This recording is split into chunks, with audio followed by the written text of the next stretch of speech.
इसके सीईओ नवीन कुलकर्णी। नवीन, good afternoon. स्वागत है शो में आपका। क्या आपको एक्सपेक्टेशन था कि इतनी फास्ट मार्केट ये भागेगा और इस तरीके से हम ऑल टाइम हाई लगाने के बाद भी रुकेंगे नहीं और अब 19,200 की दहलीज पर, इनफैक्ट अब 200 पॉइंट ऊपर निफ्टी? नहीं, बिल्कुल नहीं था कि एक क्वार्टर में ही मार्केट का या, तो एक्सपेक्टेशन बिल्कुल नहीं था कि एक क्वार्टर में ही मार्केट इतनी तेजी से बढ़ जाएगा और ऑल टाइम हाई पे पहुंच जाएगा। तो ये एक काफी बड़ा पॉजिटिव सरप्राइज आया हुआ है।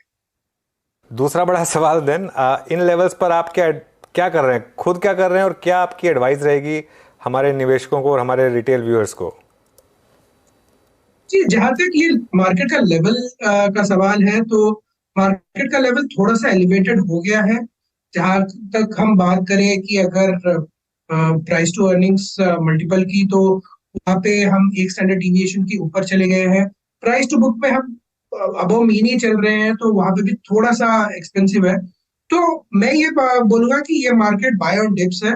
डिप ज्यादा आ नहीं रहा है, लेकिन मैं ये बोलूंगा कि आगे जाके कभी ना कभी मौका मिलता रहेगा। Overall structure of market positive है, लेकिन मैं ये मार्केट में थोड़ा सा कॉशियस रहूंगा एंड डिप्स को ज्यादा यूटिलाइज करूंगा बाय करने के लिए। एंड हायर लेवल्स पे जहां पे मुझे एक्सुबरेंस लग रहा है, वो एरियाज में थोड़ा बहुत प्रॉफिट बुकिंग का भी मैं सोचूंगा। तो नवीन, अगर ये हमें समझा सके एक्सूबरेंस आपको कहाँ दिख रहा है, क्योंकि एक एक्सूबरेंस का सिग्नल है जिस तरह की ब्लॉक डील्स और दूसरे निवेशक हाथों हाथ वो स्टॉक्स ले लेते हैं। इट्स जस्ट अस्टाउंडिंग किस तरीके से वो स्टॉक्स भी भाग रहे हैं। That of course is a sign. लेकिन इसके अलावा किन सेक्टर्स में, किन स्टॉक्स में आपको अति दिख रही है जहां पर अब थोड़ा सा करेक्शन आ सकता है या फिर तेजी पर थोड़ा ब्रेक भी लग सकता है? जहां तक एक्सुबरेंस का सवाल है, अभी कोई इंडिविजुअल सेक्टर को मैं पॉइंट आउट नहीं कर सकता हूँ, लेकिन मैं ओवरऑल अगर सेटअप देखूंगा, जैसे कि लास्ट 1 ईयर में कैपिटल गुड सेक्टर में बहुत ज्यादा स्ट्रांग रैली आई हुई है। और यहाँ पे मुझे लग रहा है कि थोड़ा बहुत एक्सुबरेंस बिल्ड हो गया है। यहाँ पे अगर मैं मिड कैप और स्मॉल कैप कंपनीज के बारे में बात करूंगा, तो जहाँ पे ऑर्डर बुक है, ऑर्डर बुक के हिसाब से जो इनको मल्टीपल्स मिल रहे हैं, तो वहां पे थोड़ा सम डिग्री ऑफ एक्सुबरेंस मुझे दिख रहा है। तो वहां पे प्रॉफिट बुकिंग किया जा सकता है। हालांकि ये sector overall structural long term story अच्छी है, बट यहाँ पे मुझे दिख रहा है कि थोड़ा एक्सुबरेंस है। इसके अलावा अगर मैं स्मॉल कैप्स में अगर देखूंगा, वहां पे भी रैली काफी स्ट्रांग रही है। एंड स्मॉल कैप्स में नॉट नेसेसरली एक्सुबरेंस है, लेकिन एक करेक्शन का मोड आ सकता है आगे जाके, तो वहां पे भी थोड़ा बहुत प्रॉफिट बुकिंग किया जा सकता है। तो ये दो एरियाज है जहां पे मुझे लग रहा है कि जहां पे रैली बहुत स्ट्रांग रही है, वहां पे थोड़ा बहुत प्रॉफिट बुकिंग किया जा सकता है। अनदर सेक्टर जैसे मैं बताऊं, जैसे डिफेंस है। डिफेंस में आगे जाके जो एग्जीक्यूशन चैलेंजेस आ सकते हैं, उस हिसाब से वहां पे भी थोड़ा बहुत प्रॉफिट बुकिंग किया जा सकता है। तो ये एरियाज में मैं प्रॉफिट बुकिंग के बारे में सोचूंगा एंड थोड़ा सा कॉशियसली मार्केट में ट्रेड करूंगा। ओके अच्छा नवीन जी, ऑटो पे आपका व्यू क्या है? मतलब अगर आप ऑटो को देखें, मैं शायद जब वॉर शुरू हुई थी यूक्रेन रशिया, और उसके बाद जब मेटल्स काफ़ी प्राइसेस काफ़ी स्ट्रॉन्ग थे, उसके बाद एक मेटल्स का स्विंग शुरू हुआ। मेरे ख्याल से इंडेक्स था 9,000 के आसपास, निफ्टी ऑटो इंडेक्स। वो इंडेक्स आप समझ लीजिएगा कि मार्च 2023 तक 13,000 का हो गया, 4,000 पॉइंट का स्विंग, करीब करीब वहाँ से 40% का स्विंग। अब वो इंडेक्स 13,000 से लगभग 15,500 का इंडेक्स खड़ा है। इस एक्सटेंडेड मूव के पीछे कारण क्या समझते हैं? क्या रीजनेबल पॉइंट्स हैं हमारे पास? और ऑटो में ये वक्त क्या करने का है? अब अपने प्रॉफिट्स में कैश में कन्वर्ट करने का है या फिर अभी राइड करने का है? और आपके चुनिंदा स्टॉक्स कौन से हैं इस वक्त? जहां तक ऑटो सेक्टर का सवाल है, मैं काफी समय से बोल रहा हूँ कि ये हमारा स्ट्रक्चरली सबसे one of the strongest sectors है, जहाँ पे बहुत सारे चेंजेस हो रहे हैं। प्रीमियमाइजेशन ट्रेंड्स बहुत स्ट्रांग है। इसके अलावा नए प्रोडक्ट्स लॉन्च हो रहे हैं, नए कैटेगरीज में इन्वेस्टमेंट हो रहा है। सो अगर मैं ऑटो सेक्टर की बात करूँ, तो both OEMs as well as ancillary company, दोनों जगह पे निवेश करने का अपॉर्चुनिटीज बन रहे हैं। तो ये ओवरऑल सेटअप है। जहां तक अभी शॉर्ट टर्म और एक साल का मैं बात करूं, तो वहां पे प्लेस डिफरेंट रहेंगे for different set of stocks. अगर मैं टू व्हीलर की बात करूंगा, तो टू व्हीलर मुझे लगता है कि यहाँ से लेके दिवाली तक वहां पे रैली थोड़ा बहुत हो सकता है एंड वहां पे 10-15% रिटर्न बनने की संभावना है।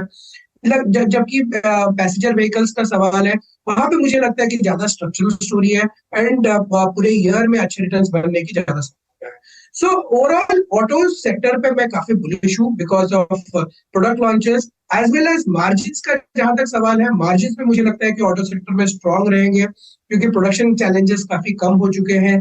इसके अलावा जो रॉ मटेरियल प्राइसेस है वो अभी भी सॉफ्ट है, राइट। और आगे जाके भी मुझे लग रहा है कि जो चाइना से जो डेटा आ रहा है उस हिसाब से आयरन एंड स्टील के जो प्राइसेस है वो बहुत ज्यादा बढ़ते हुए मुझे नहीं दिख रहे हैं, तो जो काफी पॉजिटिव है ऑटो सेक्टर के लिए। सो मल्टीपल वे से देखा जाए तो मुझे ऑटो सेक्टर काफी पॉजिटिव लग रहा है एंड इसको खेलने के तरीके काफी तरीके से आप निवेश कर सकते हैं, पैसेंजर व्हीकल्स हो या टू व्हीलर्स हो या even looking at CV sector. Okay, चलिए बात होगी ऑटोज की। आईटी पर अब क्या व्यू है, क्योंकि 12 तारीख से अर्निंग सीजन शुरू होगा, HCL टेक इस बार नंबर्स लेकर आ रहा है सबसे पहले, यहाँ पर आपका क्या व्यू होगा लार्ज कैप आईटी पर? लार्ज कैप आईटी पे हम थोड़े से काफी टाइम से कॉशियस रहे हैं क्योंकि यहाँ पे नेगेटिव सरप्राइज आने के चांसेस काफी ज्यादा है। तो मुझे लगता है कि आईटी सेक्टर अभी भी रेंज बाउंड ही रहेगा। हालांकि सिलेक्टिव कंपनीज में कभी कभी पॉजिटिव सरप्राइज आने के चांस है जो एक क्वार्टर के हिसाब से रैली हो सकता है वहां पे, लेकिन ओवरऑल मेरा view IT sector specially large cap segment में थोड़ा कॉशियस रहेगा। लेकिन इसमें मुझे लगता है कि अगर टेक महिंद्रा जैसा स्टॉक देखा जाए जहां पे लीडरशिप चेंज हुआ है, जहां पे स्कोप है मार्जिन एक्सपांशन का, वहां पे थोड़ा सा अगर होल्डिंग कैपेसिटी है तो पैसे बनने की संभावना ज्यादा है compare to the other large cap stocks. So Tech Mahindra मेरा थोड़ा सा प्रिफर्ड पिक रहेगा compare to some of the other large cap companies in the IT sector. Mahindra में ऑफ कोर्स ज्यादा प्रेफरेंस इस समय तेजी की बनती हुई दिखाई देगी। अब अच्छा, एक चीज और जो आप मेंशन कर भी रहे थे ऑटो पर, जब वीरू ने सवाल पूछा, एक बड़ा ट्रिगर ऑफ कोर्स मॉनसून्स है ऑटो के लिए, और लार्जली मॉनसून एक बड़ा ट्रिगर मार्केट के लिए भी रहेगा। कंजम्पशन थीम में कितना पिकअप आप एक्सपेक्ट कर रहे हैं आएगा? क्या वो लीडरशिप पोजीशन में रह सकती है इन द कमिंग 3 मंथ्स?